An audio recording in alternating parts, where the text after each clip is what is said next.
Welcome to the motherfucking relay. We're covering today's top boxing news. Okay, we'll start with this. On the heels of her second consecutive victory over former champion Sandy Ryan, Mikaela Mayer advances from number 7 on the Ring IQ pound-for-pound list up to number 6, just behind her old buddy, Alicia Baumgartner, and past Terry Harper. The reason for it: Mikaela Mayer's 2 victories over Sandy Ryan are enough to nudge her past Doncaster's Terry Harper, it being that Terry was actually stopped by that same Sandy Ryan, where Mikaela beat her 2 times. So even if Terry Harper has been a champion at least one more weight than Mikaela's resume is looking a bit deeper than Terry's. Mikaela Mayer, who said, "Now it's time for me to move on and go for undisputed," which is against Lauren Price. Lauren Price shared in that sentiment. Mikaela wants to fight her. She wants to fight Mikaela. It's time to shoot for undisputed. Who wins? Got serious reservations as to when this fight will happen, if it happens at all, where it will happen, because if Boxer and Lauren have it their way, they want to do it in Wales. They want to do it in Lauren's neck of the woods, and I don't think that Mikaela Mayer is going to go for that. If they can't convince her and they can't make the numbers work, I could see Mikaela Mayer boxing Natasha Jonas for a second time. This time in America, I could see Mikaela maybe having a rematch with Alicia Baumgartner at a catch weight. Is Baumgartner something you want to get in at 47 before you move up to? Baumgartner knows that we're willing to make that rematch happen. She just signed with MVP, so, Jake Paul's a smart guy. Maybe he sees dollar signs there and wants to make it happen. I'm available for an offer. I would do a catch weight at 140 if she, thought that would be more fair. I don't mind. But I'm open to all things. But I do think that going up against Lauren Price and challenging her for undisputed is my ultimate goal. Got reservations about that as well. What if the Baumgartner fight pays better than the Lauren Price fight? Remember, Alicia's with Most Valuable Promotions now, and they're in bed with Netflix. What if a fight on Netflix pays better than a fight on Sky? So there are a lot of intangibles there. We'll try to focus on this one. Focus on the Lauren Price fight. The one advantage that Mikaela has on Lauren Price is experience. The one that matters the most. That Mikaela is by and large a more experienced professional than Lauren Price is, even if Lauren has a better amateur background. This ain't the amateurs. And the way that might translate into a plan of action for Mikaela Mayer is, you don't want to box Lauren Price. I mean, you're not going to win a boxing match with Lauren Price per se, but you can win a dogfight. Lauren Price hasn't been in one of those. Not as a professional. She's never fought anyone that pushed the pace and tried to make her fight at their pace. Everybody she fights at hers. She's so fast and judicious with her output, judicious with her work, simultaneously economic. Lauren doesn't really let go of more than 1 or 2 punches at a time. In and out, only throwing 1 and 2 punches at a time. Very fast, very sharp, working to disarm her opponents with her speed. They just don't know how to contend with it. But when you look, she's only really throwing 1 or 2 punches at a time. What Mikaela's got to do is push the envelope, push the pace, drag Lauren into a shootout, because she hasn't been in one. She hasn't been in a dogfight, where Mikaela Mayer, she has several times with Maiva Hamadouche, with Natasha Jonas, with Sandy Ryan, 2 times with Sandy Ryan. The way Mikaela Mayer fought all of them is the way she's got to fight Lauren Price. Be physically imposing, be aggressive, force the issue, force the pace. Take it to her. To shift gears to the future for just a second. What are you more up for? Undisputed with Lauren Price, or moving up to 54 for that fight with Clarissa Shields you guys talked about heading into this one? Oh, no, I think that I'm definitely going to finish what I started at 147. Lauren Price is the obvious next choice. And obviously I've been wanting to go undisputed for years, and that was my original goal at lightweight. So this is my chance to do it again. So I see us having that conversation with Lauren Price's team. Mikaela Mayer has to put Lauren Price under pressure. Pressure is the name of the game, which, it may be difficult to do because Lauren's really fast, really athletic, and a damn good boxer. Like I said, she's never been in a dogfight. Mikaela Mayer's got height and the length over Lauren Price. Long legs that make for long strides, to be able to cover a lot of ground very quickly. How that translates into a plan of action is doubling up and tripling up on the jab from the outside coming in, at least long enough to keep Lauren's guns holstered. Can use the jab a variety of ways, and in this instance, one way that Michaela can use it is as a decoy to keep Lauren's guns holstered long enough for Michaela to get in and bring other punches over. Hooks, uppercuts, body shots. To the eye, Lauren Price has actually got more hand speed and foot speed than Michaela. She's quicker to the draw, but at close quarters, it wouldn't matter. It might not. Difference of a millisecond, and while Lauren Price is faster, Michaela Mayer is busier. Busier in a round, busier in the fight. She's the more prolific puncher. That's her best bet. Activity. Put her under pressure and force her to fight at a faster pace than she's used to, in the hopes that in the latter rounds, she'll start to tire out, take more punishment, so you can win the rounds more decisively. But like I said, I have my reservations as to whether or not this fight will happen, where it'll happen, when it'll happen. But that's Michaela Mayer's best bet. That's what she's got to do. She's got to put Lauren under pressure. Men's featherweight news. Angelo Leo is looking to land the monster, Naoya Inoue, ahead of his upcoming maiden defense of his newly obtained IBF title. Angelo Leo is ready to test himself against the fighter many consider to be the pound-for-pound king of the sport, Naoya Inoue. Leo will make the first defense of the IBF featherweight title he won with a highlight reel knockout over then-champion Luis Alberto Lopez on May 24th in Japan. Leo will take on former bantamweight champion Tomoki Kameda in the challenger's hometown of Osaka. The plan for Leo, who is signed with Gary Jonas's Pro Box TV, is to elevate his profile. Elevate his profile in Japan before taking on the country's biggest star in Inoue. Yeah, that could definitely be in the works as well, you know.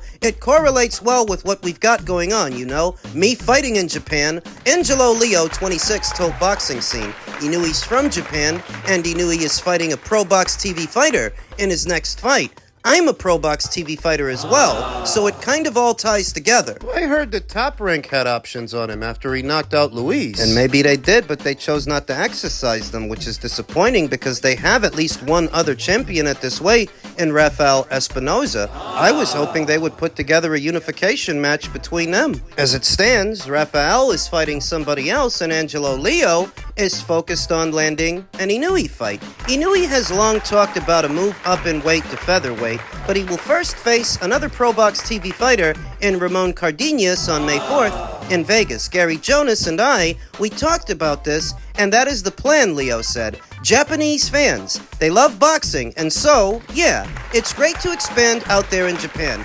especially if I get that fight with Inoue in the future. Inoue has picked up the alias The Monster after dispatching opponents in devastating fashion. It is true that Inoue has talked about potentially moving up to featherweight for some time now, but the story is that if he moves up, it won't be for Angelo Leo. Might be for Nick Ball. Many fighters are guilty of giving the monster too much respect and have backed away from Inoue in fear of his frightening power. Leo is not intimidated by Inoue and would be confident going into a potential bout. Well, I think I'm gonna win. That's the way I think it's gonna go, and we'll go in there and give him my all, he said. I think he's a great fighter. He's an elite fighter, but his nickname has nothing to do with his skills. Because Inoue ain't got no skills? It's a gross oversight to relegate Inoue to just being a puncher, just being a heavy-handed puncher. He's a bit more than that. He's quite the boxer, which lends itself to his power, and his speed, and his accuracy. He's not just the puncher. And Angelo Leo seems to have his eyes on him. I've heard more from Angelo targeting an Inoue fight than targeting any of the other champions at his own weight, like his old buddy, Stephen Fulton, who's got the WBC title. What about a rematch? What about avenging the loss? I've heard more from Angelo about a potential Inoue fight than a rematch with Stephen or a unification match with Nick, a unification match with Rafael, for what are obvious reasons. The opportunity to fight a naturally smaller fighter that would be moving up to his fifth weight class, and what Inoue is worth. That Inoue pays the best of anyone at or around these weights because he's a goddamn superstar. If you ever want to know what the real motivation for things are, just follow the money. It's not a bad strategy, not a bad course of action to acquaint the Japanese public with yourself by fighting over there, not dissimilar from what TJ Doheny did. Former champion TJ Doheny, who amassed a bit of a cult following in Japan by fighting there 3 times and winning 3 times. That's how he landed the Inoue fight. In his late 30s, he was able to give his boxing career a second wind by expanding his horizons. Angelo Leo, who's considerably younger and isn't a former champion, he's a current reigning champion, aspires to do the same thing, and it's not a bad plan, it's just not a foolproof plan either, because when you talk about Inoue moving up to 126, the name that's been attached to him is Nick Ball. Nick Ball, who's already made 1 or 2 appearances on Riyadh season shows. Turkey's shows. Naoya Inoue, who is set to make his Riyadh season debut at some point later on this year, and we'll see if he does. That's how those 2 names got attached. Angelo Leo aspires to crash that party, but the better way to do it would be to take out the competition, I think. To take on the other champions at the weight, beat them to where if Inoue moves up, there's nobody else to fight. There's nobody else to fight for a belt but you, if you take out the other champions. Granted that it's riskier, but it wouldn't leave Inoue with much of a choice. It's not gonna happen, and you know it. I do.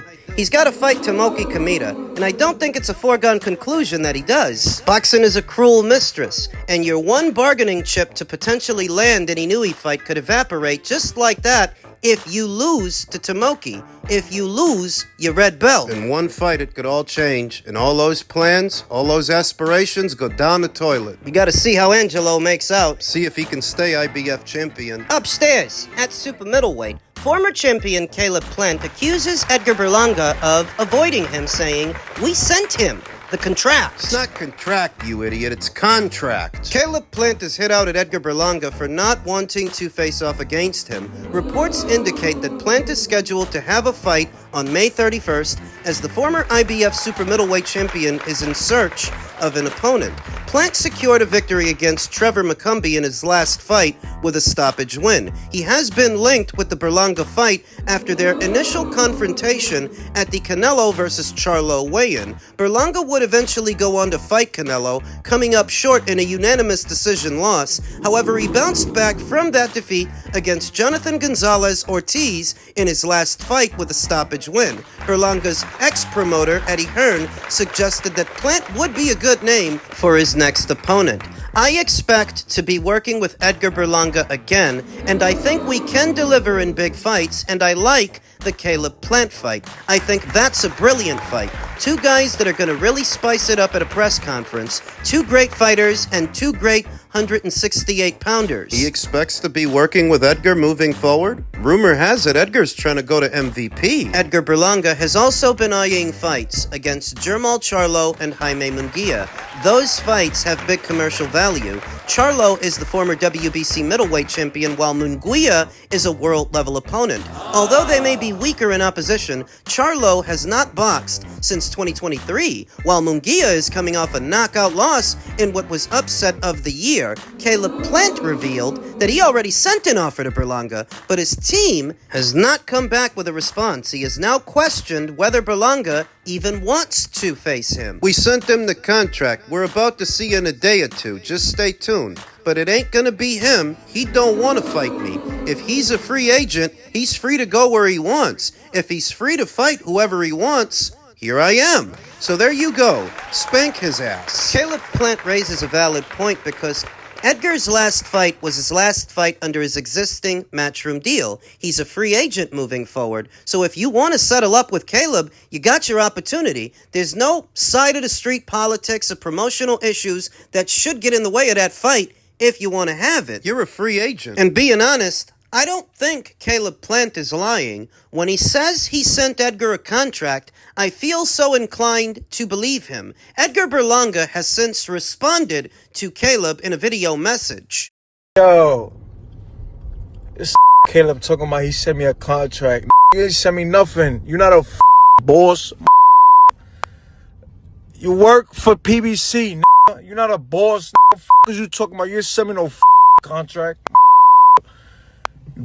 You ain't send me nothing. I send you a contract. I'm the A side. You the B side. I'ma send you a contract. You gonna fight me for 200,000, and I'm gonna make 30 M's. And so you see what Edgar's response was, and I don't know why he's being so hostile about it, because Caleb wants to fight you, he wants to make it happen. What are you angry about? And I think that Edgar's angry that Caleb ain't just talking. He sends you a contract, he's putting you on the spot. You don't like that. Berlanga has been calling for a Canelo rematch, feeling he had shown enough to warrant it. While he lost a one-sided unanimous decision, he did get off the canvas to show a lot of heart. Berlanga also knows that the Canelo fight is about that will secure him another big payday. A fight against Plant is also one of the biggest names on his resume. However, Berlanga would have to decide if it is a risk worth taking, as a loss, another one, would derail his career. Let me start off by saying that Edgar Berlanga is embarrassing. He is. It's embarrassing that this guy comes from the same city as me. Because he's a wannabe, is what he is. He's a character. He talks all of that boss shit. I'm a boss, you're not a boss. Who are you the boss of? What are you a boss of? You're such a boss that you haven't sent Caleb an offer, or Jamal, or Jaime. Because you're such a boss. You're such a boss that Caleb Plant drew up a contract for a fight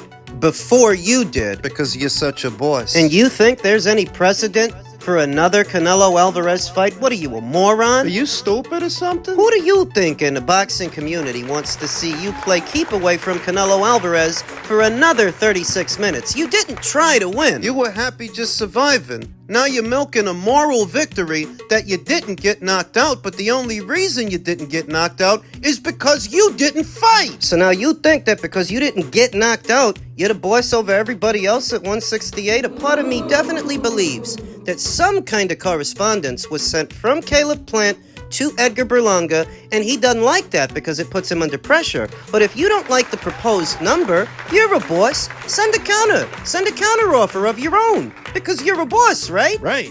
Wrong. What the hell is supposed to make Edgar Berlanga a boss? A boss in any capacity, a boss in any sense. What makes him a boss? See, you had the Canelo Alvarez fight. You popped your cherry. Now, you have the rest of the division to deal with. And your way of dealing with it is calling for a Canelo Alvarez rematch that nobody wants. What the hell makes you think you're gonna win the lottery twice? What the hell makes you think that Canelo's gonna fight you again? You really don't like this guy. I don't. Because a fight involving this guy and any of the other super middleweights is likely going to end up as a pay-per-view where it shouldn't to satisfy his financial demands. You think they're just gonna give away Caleb Plant versus Edgar Berlanga or Jaime Munguia versus Edgar Berlanga? They're not. Not unless the rumors check out and he goes to MVP, at which point Netflix would be putting up the money. But we ain't there yet. Edgar Berlanga is a joke. He's an imposter. A fraud. He knows he has to tread carefully now that he already had the Canelo Alvarez fight, because almost every other noteworthy super middleweight